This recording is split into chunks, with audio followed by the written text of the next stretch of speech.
gonna be sunny out today. Bog, it's the final day of bass fishing Lake Lanier. Let's go. Get out of bed. Come on. Come on, time to wake up, dude. Let's go. Come on. On to the final day we go.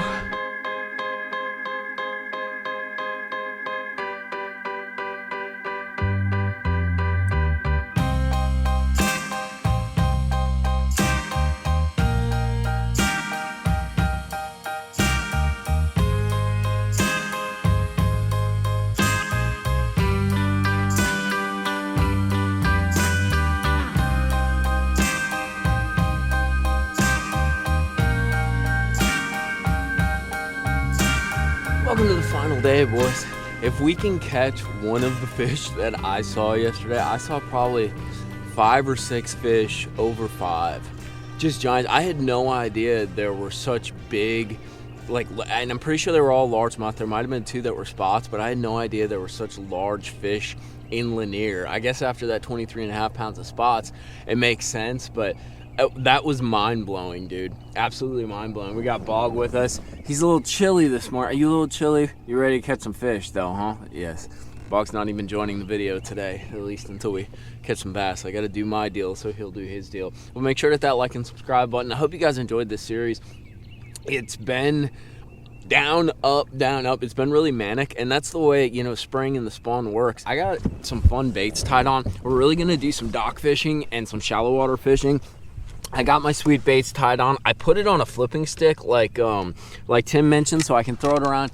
You can see way out there, there's some docks and stuff. I'm gonna just kind of run it along the docks, along the shade lines and stuff. Got a little top water bait. There's spots in here. It's a shallow kind of spawning style deal. I got a little lighter jig head too. That's an 1/8 ounce swim bait head. I'm gonna skip that under some docks. I got a little wake bait that was also recommended to me, and I noticed there's a lot of fish on wood, and I was catching them skipping a net. I lost actually quite a few decent ones yesterday skipping a net because I didn't know they were there. And that wake bait, I can run it over there and be a little more efficient, I guess you could say, and just give them a different presentation and stay above that cover. And then we got a little skipping / flipping jig, and then on the end of these there is a power Ned, which you're going to see a lot of today, and then a wacky rig. If you don't have one of these tied on during the spawn, you're doing it wrong, because I can skip that under docks, skip it around beds and stuff. But we are going to look for them, and then we're also going to fish kind of like the back thirds of pockets like that have docks and some kind of like cover or structure, and see if there's fish moving towards the back pockets. I saw quite a few fish on beds already yesterday. We'll see. I have no idea. I might not catch anything today, but if we can catch one big one, it would be just frosting on the cake for an amazing trip. But make sure to hit that like and subscribe button. I'm not going to talk anymore. I want to go fishing.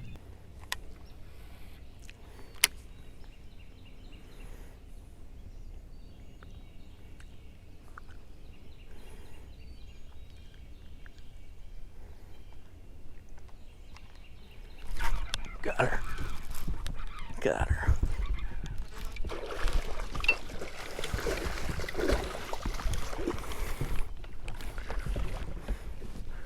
Nice. Took a while, but we caught her. That was a nice one, guys. Let her go. It's kind of interesting. So what we did is we kind of found this clay bank, and there's a bunch scattered around it. And she's kind of hard to see because there's a bunch of pollen right there.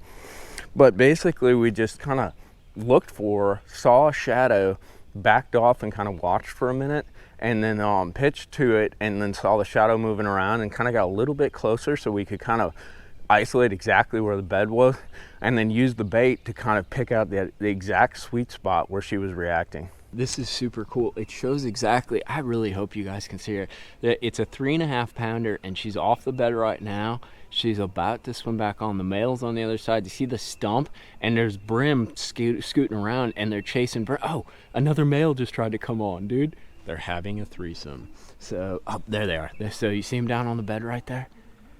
That is so cool. But they're chasing brim off. That's an example of a fish totally locked on, though. That's what we got to find more of. These fish that we've been playing with this morning have been kind of hit or miss, and really getting clear enough water so I can target the female too has been key. But that is the coolest thing to see, dude.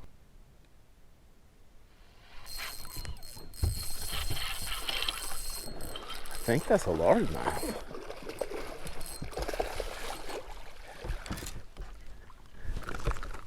Nice. Caught my first Lake Lanier largemouth. Well, that was fun. There's a female there too. He's headed back to the bed right now, and we're gonna catch her.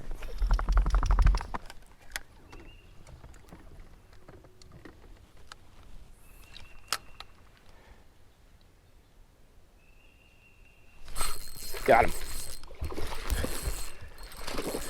That fish is bigger than I thought.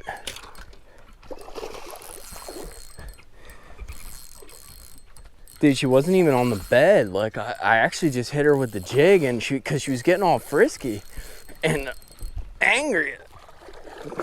Dude, I had no idea you were that big. You sure didn't look that big. It's a freaking 3-pound largemouth. You know, that's like a blessing, dude, because freaking I have grinded today. And to catch like a 3-pounder like that on a bed, that's pretty awesome. Let's let her go, Bob. Go back and spawn. So when you're sight fishing like this, you gotta kind of commit to it. What I'm doing is I'm going, you can see on my C-map, I'm kind of in the back of a pocket. So I'll get in these creeks and I'll find little nubs. Here, I'll show you real quick. Let me zoom out. See how it's kind of like a little nub off like a main creek? And basically I'll get in these things. Problem is you almost have to commit to it. I could probably catch quite a few fish, skipping these docks, throwing a jig to them, pitching them, maybe throwing that sweet baits, that swim bait, like along them and things. And that would be a lot of fun, but I love me some sight fishing. So what you do is you kind of get on the trolling motor, and I've noticed a couple things. Number one, it needs to be like a clay bank like that with that red stuff. It needs to be flatter. And then ideally there needs to be some kind of brush. They'll bed kind of on the corners of the brush, on the tips of the brush. You need some kind of cover or a stump or something like that. But I'll just kind of slide in here, and you know, I'm not blazing, but I'm kind of using the wind to kind of drift through and move pretty quick. I'm trying to scare them. And number two, I'm looking for fish. You don't really see so much. In Florida, you see beds, dude. The big yellow, you know, sand swipes. Down, like up here, it seems like it's easier to see the fish because the fish are super green, especially the males. They're like legitimately like lime green, like glowing, like, I don't know, like an emerald green. And I'm looking for those fish, and if I see the fish, if I spook them, I'll kind of back off and swing around and see where, if I can locate the bed. This is a good example. There's a few like dark spots kind of on this little shoal right here. I don't know how much of that you guys can see, but these little kind of flat steeps are where most of them have been located. But ideally, like if there's that tree right there at the tip of the tree, just a little bit of cover. But the trick with this is you gotta like do it. Like, I haven't caught a lot of fish today, and I'm probably not gonna catch a lot. Oh, dude, that's a 3.5 pounder. See, I need to stop talking is what I need to do, but I need to also shoot this video. But you don't catch a lot of fish. You see a lot of fish, and I want to catch some big. And this morning I saw like 2 giants, dude, which we're gonna go back and look at. But you really got to commit to it. That's the breakdown of it. You pick out a few factors that you can identify, and you basically run it, dude. You run it, and with the hope and the faith that at some point it's all going to come together.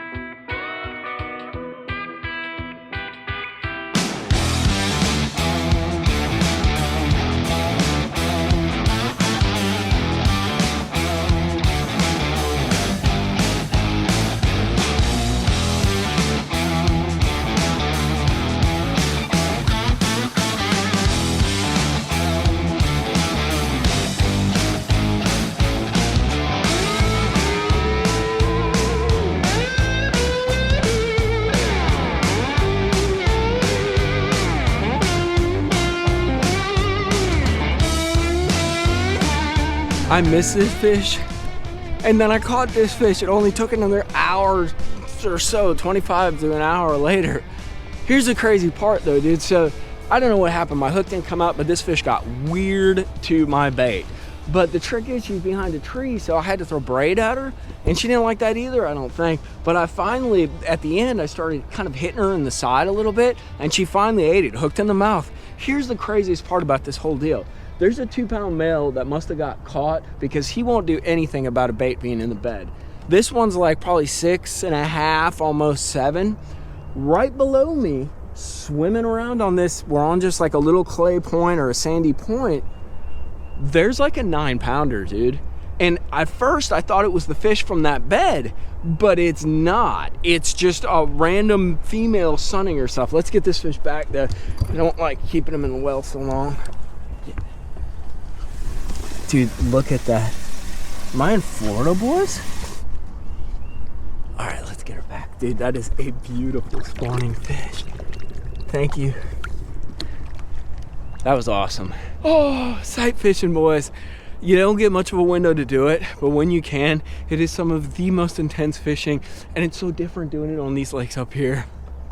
Yes. I didn't really go through the process that much because I was so pissed that I missed that fish, but I want to kind of lay it out because there's a lot more that happened than what you guys are going to see in the video, and you can tell by the deck of my boat. It's a mess. So I missed the fish, right? 2 40-pound braid. I got her started with 15-pound fluorocarbon and a little burner crawl with dipped tails. So after that, she got really weird to my little tube rig, 5/16 Texas rig, very classic. So what I did is, I'm gonna see if I can get her angry. So I had a River to Sea S-Waver, this one specifically tied on, and I went and ran it over the bed, and that joker got like unglued. I'm like, oh, here we go, but it's gonna be sketchy. So I pitched it in there again, and then she didn't react to it. So I tied on a little smaller S-Waver, which she didn't even care about whatsoever. And then I hung my S-Waver on the tree and had to go in and fish it out. So this is probably about an hour and 25 minutes because I left for about 15 minutes and I came back. But this bed fishing, it's not for the lighthearted, dude. I was super depressed because I didn't think I was gonna be able to close the deal. If your stomach can't handle it, don't do it. But you need to like change out baits, try different things, and keep cycling through, and you are gonna miss some fish, and you're gonna find some fish that don't bite. This video is probably gonna end up sucking for fish catches, but let me tell you, Lanier is one of the most underrated fisheries in the US. Like, I have seen so many giants. So up here in this corner, there's like an 8 to 10 pound fish, and it's suspended off a tree. I saw it this morning, and I think it's on a bed, but I'm not sure. So what I'm gonna do is I'm gonna creep up there. But this is a good example of like nooks and crannies fishing. Like when you get these lakes like Smith, like Lanier, that have these creeks and these little arms with a bunch of docks in them, it's worth, there's like a cable across there. Basically what I'm implying is no one goes back there. So it's worth kind of like creeping into some of these corners, because some of your biggest fish, especially your biggest largemouth, are in these little places that people kind of overlook. The other thing is, go kind of slow and look for shadows. That's one thing that we're gonna do today. We're gonna, you don't need to see the fish. If you think you see movement, it's like bites. If you think you got a bite, you probably did.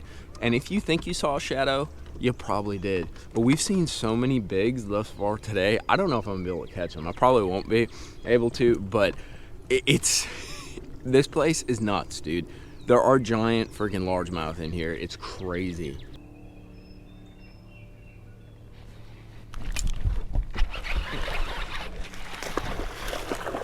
That's the male. I didn't want to do that.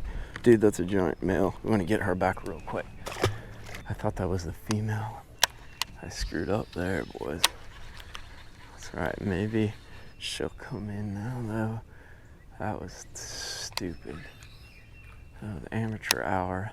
I saw it swim off, and I saw right next to it, the female was right next to it. I'm like, oh, maybe she's got it, and she didn't have it. That was the male. Well, I hate to end the video on a depressing note, but it has been quite a trip. But we got to wrap this thing up. This fish right here is breaking my heart. It's over 8, and I kind of had a shot at it this morning, and I don't know, I hooked the male twice, and I think I might have screwed it up because she got really weird. It's just, it's been such a great trip, and we've literally went from catching them staging, kind of like pre-spawn, all the way up to spawning. But there's I got two, if you guys know where I am, I have 2 fish over 8 pounds swimming around beds and not locked on. And I think any angler will say, like, that will eat your heart. Like, I do not want to leave. I was supposed to leave an hour ago, but it is what it is. Get out there, though. Bed fishing is going to be on. If it's not already happening by you, it'll be happening soon. But it's so fun to look and watch how these fish behave. But just to catch spots, largemouth, this place is absolutely epic. If you want the waypoint on these spots, go talk to Tim. I sent them all to Tim at Hammond, so go bother him because there's 2 giants on the bed. This one's, dude, the 4-hour drive home, this one's going to eat me for dinner.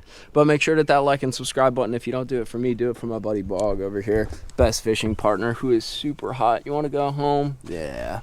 Awesome day. A real fishing day because there weren't a bunch of fish catches. We did a bunch of looking. We talked about some of the strategies for looking for some of these bedfish and catching them.